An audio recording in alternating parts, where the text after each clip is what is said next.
¿Cómo le va? Muy buenas noches. Estaba pensando si se cumplirá lo dicho por el presidente Obama a propósito de que el mundo comparte ahora un espacio mayor de seguridad, luego de la muerte de Osama Bin Laden. Y lo pensaba solamente reflexionando con, reconozcámoslo, la poca información que se tiene. Porque bueno, tampoco sería muy normal ni muy lógico que a nivel de un auditorio tan amplio y tan inmenso como que el que escuchó la definición y la muerte del terrorista más buscado desde hace casi 10 años, se puedan tener más informaciones que las que se tienen.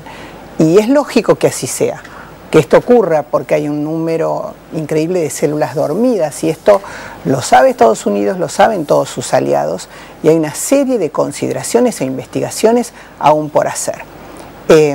Algunas cosas sabemos cómo trabajó este grupo de élite, sabemos la tensión que vivió el gobierno de los Estados Unidos desde el día viernes hasta el día domingo en que se supo, hora de Estados Unidos alrededor de las 20:30, que el operativo había sido exitoso.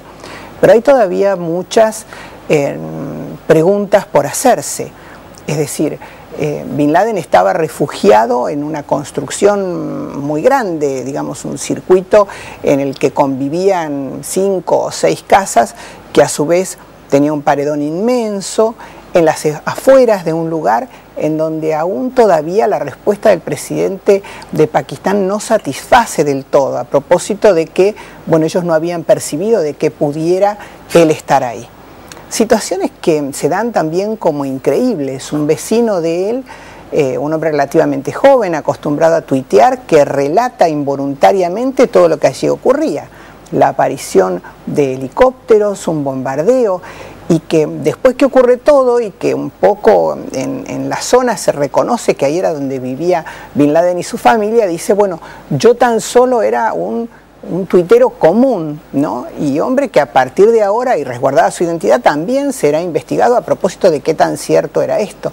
¿Quiénes convivían con Osama Bin Laden? Algunos detalles, ¿no? Como, por ejemplo, el lugar donde dormía. Se sabe que, bueno, estaba acompañado de su esposa más joven, la última, quien fue la que, de acuerdo a los dichos oficiales, reconoce el cadáver.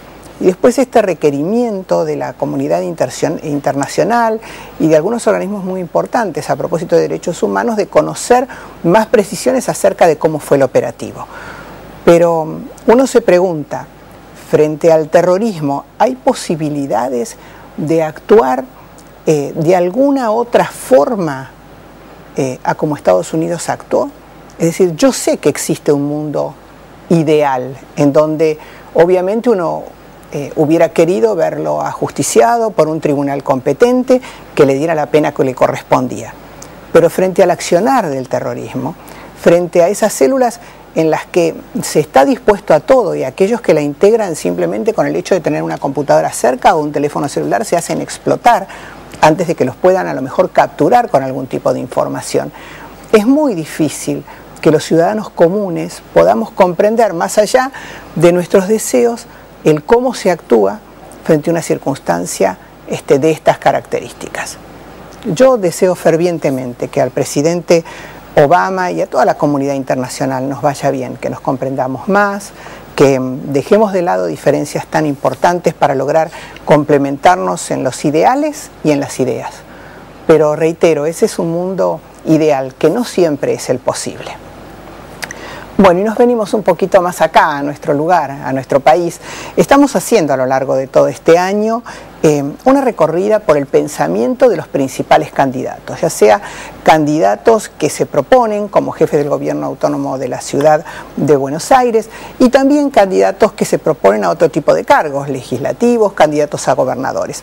Hoy vamos a estar conversando con un hombre que, si bien viene de la economía, que comenzó a militar muy joven en Franja Morada, que hizo sus primeros estudios en la Universidad de La Plata y allí fue donde se recibió, pero que nació en Caballito y que pasó su infancia en Caballito, que le gusta la natación, que en un momento logró recaudar un caudal de votos muy importante de esa sociedad que veía en él una promesa alternativa para el peronismo. Y me estoy refiriendo al doctor Ricardo López Murphy. Con él vamos a dialogar luego de la apertura y de nuestros auspicios.